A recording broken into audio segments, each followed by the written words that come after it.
নমস্কাৰ বন্ধু বান্ধৱীসকল। আজি আমি আলোচনা কৰিম যে প্ৰচণ্ড গৰম তথা গ্ৰীষ্ম প্ৰবাহৰ অন্তৰালত কি কি কাৰণ নিহিত হৈ আছে আৰু আমি লোকেলি কি ধৰণৰ ব্যৱস্থা গ্ৰহণ কৰিলে ইয়াৰ পৰা আমি পৰিত্ৰাণ পাব পাৰিম। প্ৰচণ্ড গৰম তথা গ্ৰীষ্ম প্ৰবাহে ধৰিছে অসম তথা সমগ্ৰ ভাৰতবাসী তথা গোটেই বিশ্ববাসী। প্ৰতিদিনে বাঢ়িবলৈ ধৰিছে এই গৰমৰ তীব্ৰতা। ৰ'দ নহয় যেন জুইহে বৰষিছে। গৰমৰ প্ৰকোপত ত্ৰাহি মধুসূদন দেখিছে ৰাইজে।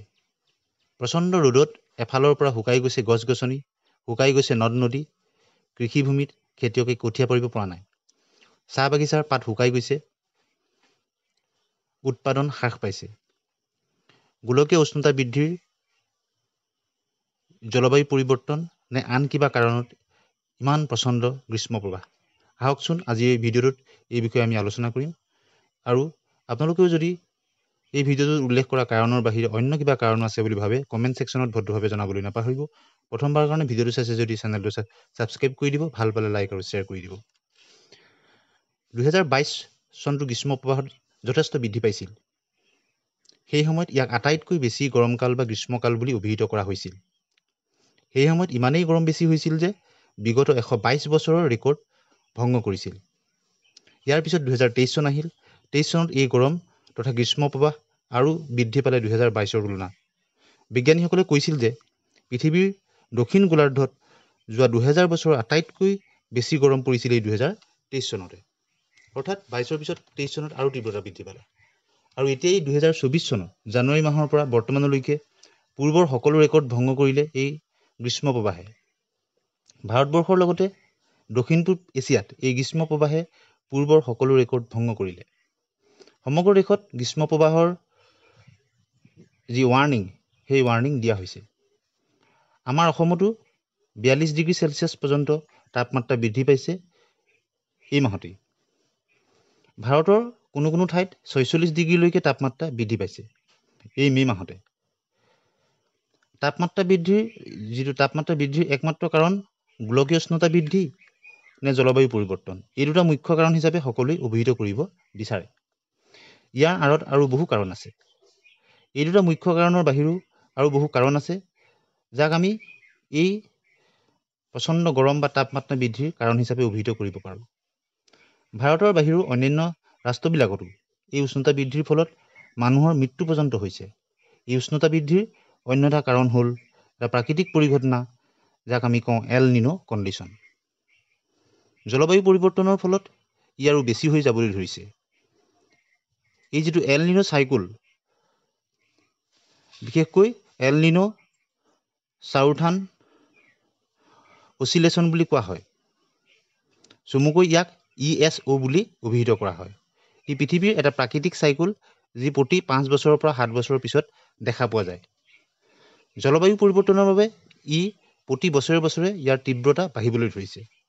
WHOৰ মতে, অৰ্থাৎ ৱৰ্ল্ড হেল্থ অৰ্গেনাইজেশ্যনৰ মতে, ই জলবায়ু পৰিৱৰ্তনৰ আটাইতকৈ ডাঙৰ দ্বিতীয়টো কাৰণ। জলবায়ু পৰিৱৰ্তনৰ প্ৰথম কাৰণটো হ'ল পৃথিৱী আৰু সূৰ্যৰ মাজত থকা যিটো সম্বন্ধ, যাৰ কাৰণে আমি ঋতু পৰিৱৰ্তনবিলাক দেখিবলৈ পাওঁ। এতিয়া আমি আলোচনা কৰিম যিটো এল নিনো তাৰ বিষয়ে। প্ৰশান্ত মহাসাগৰ হ'ল পৃথিৱীৰ আটাইতকৈ ডাঙৰ আৰু দ মহাসাগৰ। আপোনালোকে নিশ্চয় জানে ই এছিয়া আৰু আমেৰিকাৰ মাজত আছে। এই প্ৰশান্ত মহাসাগৰত বতাহ বলে পূবৰ পৰা পশ্চিমলৈ। ইয়াক ট্ৰেড উইণ্ড বুলি কোৱা হয়। সাধাৰণতে আমেৰিকাৰ পৰা এছিয়া আৰু অষ্ট্ৰেলিয়াৰ দিশত এই বতাহ বলে। জলবায়ু পৰিৱৰ্তনৰ কাৰণে এই ট্ৰেড উইণ্ডৰ গতি বা তীব্ৰতা প্ৰশান্ত মহাসাগৰত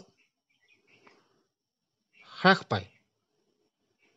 অৰ্থাৎ এই যিটো ঠাণ্ডা বতাহ বলে ইয়াক আপৱেলিং বুলি কোৱা হয়।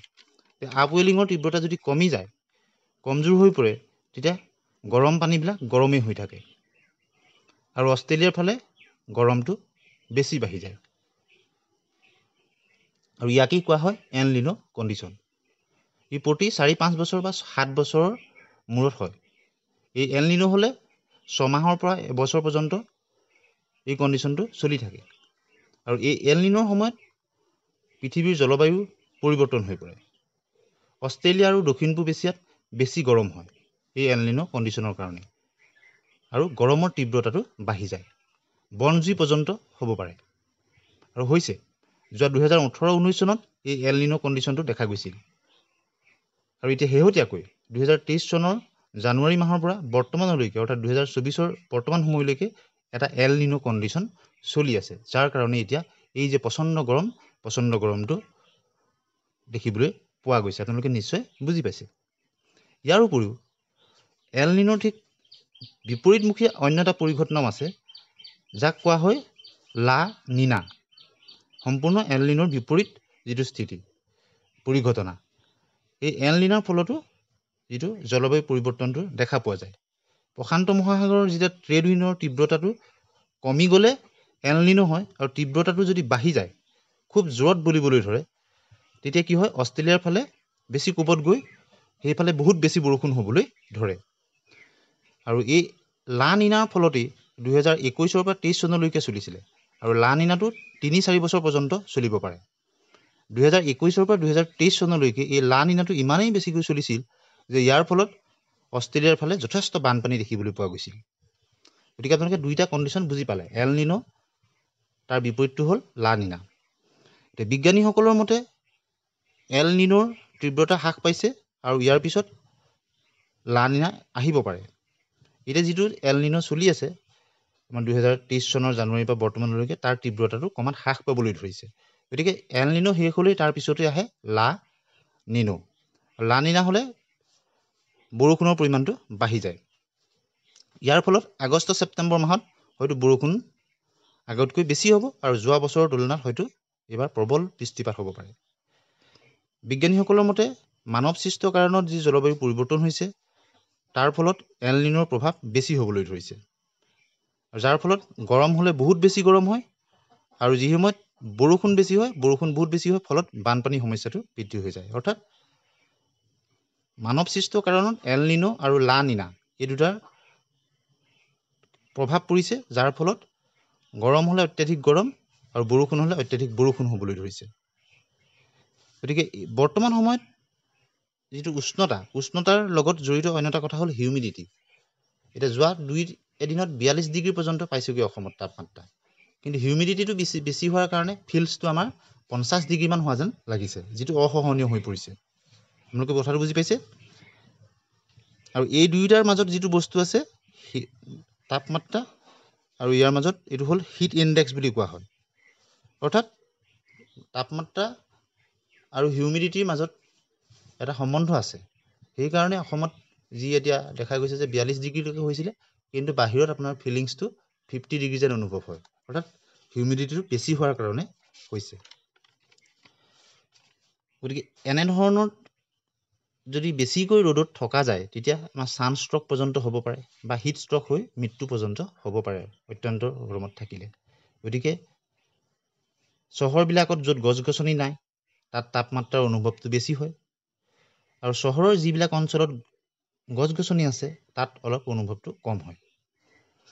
গতিকে আমি এতিয়া লোকেলি কি কৰিব পাৰোঁ, যে আমি বৃক্ষৰোপণৰ নিচিনা কাৰ্যসূচী আমি ল'ব পাৰোঁ। গছ গছনি গাঁওবিলাকত যথেষ্ট গছ আছে, তথাপিতো ৰাস্তাই পদূলিয়ে য'ত সুপৰিকল্পিতভাৱে আমি গছ গছনি ৰুব পাৰোঁ। চহৰবিলাকতো চৰকাৰীভাৱে বা বিভিন্ন NGOৰ তৰফৰ পৰা আমি মুকলি ঠাইত গছ গছনি ৰুবলৈ চেষ্টা কৰিব লাগে, আৰু যিমান পাৰি পাৰ্কৰ নিচিনা ব্যৱস্থা কৰিব লাগে। আৰু পৰাপক্ষত যিটো পাব্লিক ট্ৰেভেলছ, চৰকাৰী বাহন ব্যৱহাৰ কৰিব লাগে, নিনিলে নোহোৱাতহে আমি ব্যক্তিগত বাহন নিব লাগে। আৰু চাইক্লিং অৰ্থাৎ চাইকেল চলোৱাৰ ওপৰত আমি এনকাৰেজ কৰিব লাগে, তেনেকুৱা ধৰণৰ আমি কাৰ্যসূচী ল'ব লাগে বিশেষত। আৰু ঘৰত বহু মানুহে AC বিলাক লগায়, ACৰ পৰিৱৰ্তে যদি আমি লোকেলি আমাৰ যদি ব্যৱস্থা থাকে, ৰেডিয়েণ্ট কুলিঙৰ কৰিব পাৰোঁ, যিটো এটা পৌৰাণিক পদ্ধতি। ৰেডিয়েণ্ট কুলিং ACৰ পৰিৱৰ্তে পানীৰ পাইপ দৰ্জা হেৰিত লগোৱা থাকে, তাৰ কাৰণে ACৰ নিচিনা ফিল এটা হয়, ঠাণ্ডা হৈ থাকে। তেনেকুৱা ধৰণৰ আমি কৰিব পাৰোঁ। গাঁওবিলাকত আমি যথেষ্ট গছ গছনি ৰোপণ কৰিব পাৰোঁ। চহৰৰ মুকলি ঠাইত পৰিকল্পিতভাৱে আমি গছ গছনি ৰুব পাৰোঁ। ঘৰৰ ছাদবিলাক যদি বগা ৰং কৰা হয়, বা তাত যদি গ্ৰীণ সেউজীয়া ধৰণৰ আমি বিভিন্ন টাব ব্যৱস্থাই বা গ্ৰীণ কালাৰো আমি কৰিব পাৰোঁ। পাতলীয়া কালাৰ কৰিলে তাপ শোষণটো কম হয়। আৰু আমি কি কৰিব পাৰোঁ, মুকলি ঠাইত সুপৰিকল্পিতভাৱে আমি বৃক্ষৰোপণ কৰিব লাগিব। আৰু গছ গছনি ৰোৱাৰ লগতে এই যে যান বাহনবিলাক পৰাপক্ষত কমকৈ চলাবলৈ চেষ্টা কৰিব লাগিব। পাব্লিক ট্ৰেভেলছত যাবলৈ এনকাৰেজ কৰিব লাগিব।